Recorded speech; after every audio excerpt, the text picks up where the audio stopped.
家好，我係 Kara， 又係 Kara 話你知大提琴教學短片第2季。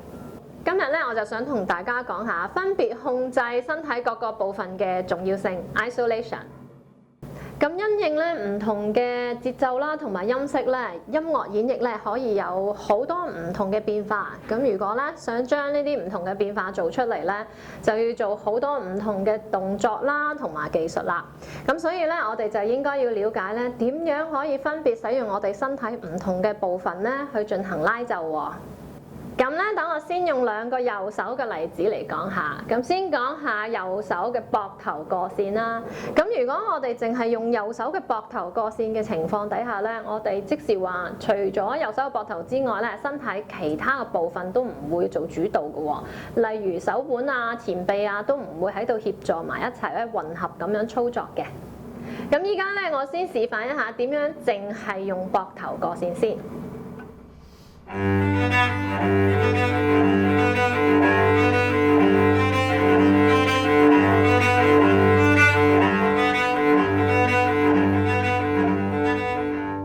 拉住咁多先啊！咁頭先咧成個過程裏邊咧，基本上我成個運作裏邊咧個過線咧都淨係用膊頭做主導嘅。咁咧前臂啦同手腕咧，基本上我係完全冇用到嘅。呢個動作咧就係獨立嘅 isolation 動作啦。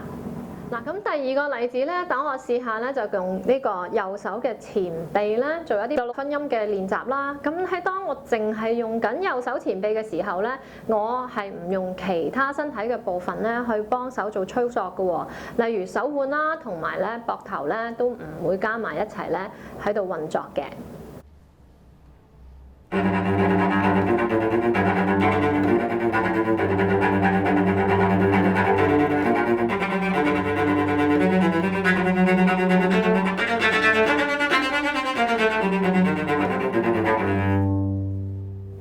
咁咧頭先咧我就啱啱示範咗咧點樣淨係用前臂咧去拉一段作品喎。咁咧如果我頭先淨係做呢個動作裏邊咧，我基本上咧係冇加入任何其他嘅部分去做主導啦，混合去練習嘅。咁咧冇用到個膊頭啊，冇用到個手腕去做主導嘅，成個動作咧我都係用前臂去做。不過咧我頭先因為快嘅關係咧，所以咧用個弓個部分比較細少少啦。咁當你如果拉慢少少用前臂去練咧，你都係可以做到呢一樣嘢，就係你用翻多少少弓咯，咁都可以做到個練習㗎啦。咁咧，同學翻屋企練琴嘅時候咧，可以特登抽一個段落出嚟練習啦。咁特登咧揀一個身體嘅部分對應去練習。例如咧，用膊頭去做過線咧，就真係淨係用膊頭啫。咁千祈咧就唔好拉下嘅時候唔小心加咗前臂啦，或者手腕。